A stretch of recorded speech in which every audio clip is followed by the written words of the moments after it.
Hello guys, മൗനരാഗത്തിൻ്റെ പുതിയ episode റിവ്യൂയിലേക്ക് സ്വാഗതം. അങ്ങനെ രാവിലെ എഴുന്നേറ്റ് കല്യാണി പോകാനൊക്കെ റെഡി ആവുകയാണ് കേട്ടോ. റെഡിയായി കഴിഞ്ഞ് കിരണിനെ കെട്ടിപ്പിടിച്ച് നിന്ന് കരയുവാണ്. അപ്പോൾ കിരൺ ചോദിക്കുന്നുണ്ട്, മോനെ വിളിച്ചോ രാവിലെ എന്ന് ചോദിക്കുമ്പോഴത്തേക്കും ഇല്ല വിളിച്ചില്ല, എനിക്കെന്തോ അവനോട് സംസാരിക്കാനൊരു ബുദ്ധിമുട്ട് എന്നൊക്കെ പറഞ്ഞ് ആകെ സങ്കടപ്പെട്ട് നിൽക്കുവാണ് കേട്ടോ. അപ്പോൾ കിരൺ ലഗേജൊക്കെ എടുത്ത് പറയുന്നുണ്ട്, വാ നമുക്ക് പോവാം, ഇറങ്ങാം, ലേറ്റ് ആവണ്ടെന്ന് പറഞ്ഞ് ഒരുമിച്ച് താഴോട്ട് ഇറങ്ങുവാണ്. ആ സമയത്ത് നമ്മുടെ CS രൂപയൊക്കെ അവിടെ കാപ്പ് കുടിച്ചുകൊണ്ടിരിക്കുകയാണ്. അപ്പോഴേക്കും ഇവരെ കാണുമ്പോഴത്തേക്കും പറയുന്നുണ്ട്, മോൾ പോയി ഹാപ്പി ആയിട്ടെല്ലാം ചെയ്ത് വിജയിച്ചൊക്കെ വാ എന്ന് പറയുന്നുണ്ട് കേട്ടോ. രൂപയും CS ഒക്കെ രണ്ടുപേരുടെ അനുഗ്രഹമൊക്കെ കല്യാണി മേടിക്കുന്നുണ്ട്. ആ സമയത്തൊക്കെ കല്യാണിയുടെ മുഖത്ത് ഭയങ്കര സങ്കടമാണ് കേട്ടോ. അപ്പം നമ്മുടെ സെർവൻ്റ് ചേച്ചി പറയുന്നുണ്ട്, ഇന്ന് മാറി നിന്നും രാവിലെ കരച്ചിൽ തന്നെയായിരുന്നു എന്നൊക്കെ പറയുവാണ്. അപ്പോഴും ഇവർ പറയുന്നതൊക്കെ കേട്ടിട്ടും നമ്മുടെ കല്യാണി ആകെ തളർന്ന് സങ്കടപ്പെട്ട് തന്നെ നിൽക്കുവാണ്. അത് കഴിയുമ്പോഴത്തേക്കും ഇവരങ്ങ് ഇറങ്ങുമ്പോഴത്തേക്കും രൂപ പറയുന്നുണ്ട്, ആദ്യമായിട്ടല്ലേ അവർ ഒരാഴ്ച പിരിഞ്ഞിരിക്കുന്നത്, അതിൻ്റെ വിഷമമെന്ന് പറയുമ്പോഴത്തേക്കും നമ്മുടെ CS പറയുന്നുണ്ട്, നമ്മൾ പിരിഞ്ഞപ്പോൾ നമ്മൾ വഴക്കിട്ടല്ലോ ഇടോ പിരിഞ്ഞേ, എന്ന് ഒരുമിക്കുമെന്ന് അറിയാണ്ട് പോലും അകന്ന് നിൽക്കേണ്ടി വന്നു. ഇതത്രയൊന്നുമില്ലോ, ഒരാഴ്ചയല്ലേ ഉള്ളൂ, അതൊക്കെ ശരിയായിക്കോളും എന്ന് പറയുവാണ്. എന്നിട്ട് എല്ലാവരും കൂടെ വെളിയിലെത്തി ലഗേജൊക്കെ വെച്ച് കഴിയുമ്പോഴത്തേക്കും യാത്ര പറയുവാണ് കേട്ടോ. കല്യാണി യാത്ര പറഞ്ഞിട്ട് പോവാണ്. CS-നും രൂപയ്ക്കും വിഷമമൊക്കെ ആവുന്നുണ്ട്.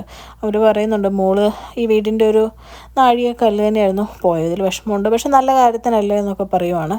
അങ്ങനെ എയർപോർട്ടിലോട്ട് പോകുന്ന വഴിക്ക് നമ്മുടെ കല്യാണി കരഞ്ഞിട്ട് കിരണിനോട് പറയുകയാണ്, വണ്ടി നിർത്തുക, എനിക്കെൻ്റെ മോനെ കാണണം എന്നൊക്കെ പറയുവാണ്. അപ്പോൾ കിരൺ പറയുന്നുണ്ട്, നിനക്കെന്നാൽ ഇത് വീട്ടിൽ നിന്ന് പറഞ്ഞുകൂടെ, ഇതിപ്പോൾ ഇത്രയും വന്നു കഴിഞ്ഞപ്പോഴാണോ പറയുന്നതെന്നൊക്കെ പറയുമ്പോൾ, എന്നാലും സമയമുണ്ടല്ലോ, ഡൊമസ്റ്റിക് ഫ്ലൈറ്റിൽ 1 മണിക്കൂർ മുമ്പ് ചെന്നാൽ മതി, വാ നമുക്ക് പോവാം എന്നൊക്കെ പറഞ്ഞ് കല്യാണി വാശി പിടിക്കുവാണ് കേട്ടോ.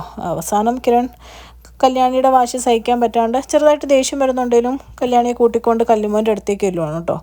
ദൈവം ഇവരെ കാണുമ്പോഴത്തേക്കും ചോദിക്കുന്നുണ്ട്, എന്താ മോളെ പോയില്ലേ, എന്താ പ്രശ്നം എന്ന് ചോദിക്കുമ്പോഴത്തേക്കും കിരൺ പറയുന്നുണ്ട്, അവൾക്ക് മോനെ കാണാണ്ടിരിക്കാൻ പറ്റുന്നില്ല, അതുകൊണ്ട് വന്നതെന്ന് പറയുമ്പോഴത്തേക്കും പെട്ടെന്ന് മോനെ എടുത്ത് ഒരുപാട് ഉമ്മയൊക്കെ കൊടുക്കുവാണ് കേട്ടോ.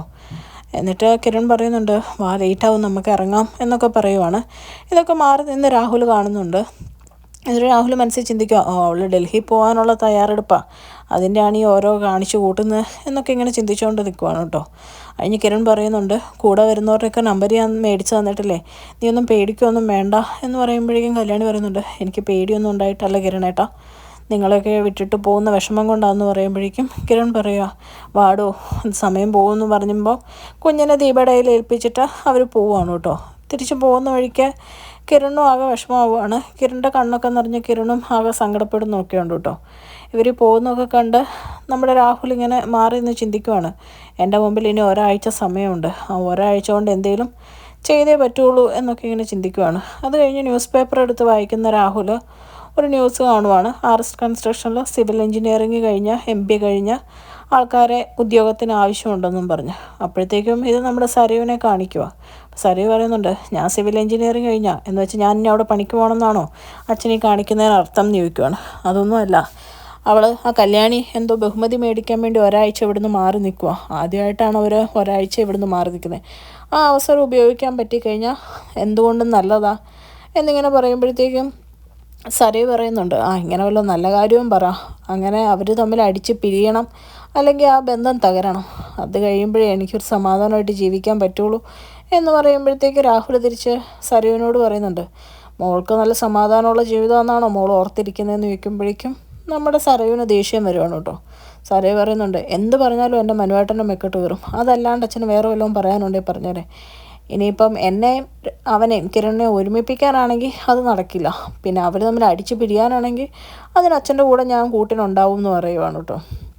അപ്പോഴത്തേക്ക് രാഹുൽ സരയുവിന് വാക്ക് കൊടുക്കുകയാണ്, എങ്കിൽ ഈ ഒരാഴ്ച ഞാൻ അതിനു വേണ്ടി ഉപയോഗിക്കും, ഉറപ്പായിട്ടും ഇതോടുകൂടെ തന്നെ അവരകന്നിരിക്കും, അത് എന്നേക്കുമായിട്ടാണോ താൽക്കാലികമായിട്ടാണോ എന്നൊന്നും പറയാൻ പറ്റില്ല, അതിൽ ഞാൻ തീരുമാനം ഉണ്ടാക്കും എന്നൊക്കെ പറയുവാണ് കേട്ടോ. പിന്നെ കാണിക്കുന്ന ഷാരീനെയാണ്. ഷാരി വന്ന് ഡോറ് തുറക്കുവാണ് കേട്ടോ ഒരു കോളിംഗ് ബെല്ലടിക്കുമ്പോൾ. അപ്പം എന്തേ നമ്മുടെ താര വന്നേക്കുവാണ്. താര സരയുവിന് കൊടുക്കാൻ വേണ്ടി ഓണക്കോടിയൊക്കെ ആയിട്ട് വന്നേക്കുവാണ്. ഇതൊക്കെ കാണുന്ന ഷാരിക്ക് ഭയങ്കരമായിട്ട് ദേഷ്യം വന്നിട്ട് പറയാം, നിൻ്റെ മോളും ഇല്ല ആരും ഇല്ല ഇവിടെ എന്ന് പറഞ്ഞ് പുറത്താക്കാൻ വേണ്ടി തുടങ്ങുവാണ് കേട്ടോ താരനെ. അപ്പോഴേക്കും താര ഷാരിയുടെ കൈ മാറ്റി അകത്തോട്ട് ഇടിച്ച് തള്ളി കയറുവാണ്. അത് ഷാരിക്ക് ആകെ ഒരു അടി കിട്ടിയ പോലെ ആയി പോവാണ് കേട്ടോ. സ്വന്തം കുഞ്ഞാന്ന് എന്തായാലും ഷാരിക്ക് അറിയാമല്ലോ താരയുടെ. അപ്പോഴേക്കും ഇങ്ങനെ തകർന്ന് നിൽക്കുന്ന ഷാരീനെ കാണിച്ചുകൊണ്ടാണ് കേട്ടോ ഇന്നത്തെ എപ്പിസോഡ് അവസാനിക്കുന്നത്. ചാനൽ ഇഷ്ടപ്പെട്ട് കഴിഞ്ഞാൽ ലൈക്ക് ചെയ്യാനും സബ്സ്ക്രൈബ് ചെയ്യാനും കമൻറ്റ് ചെയ്യാനും മറക്കരുത്. Thank you.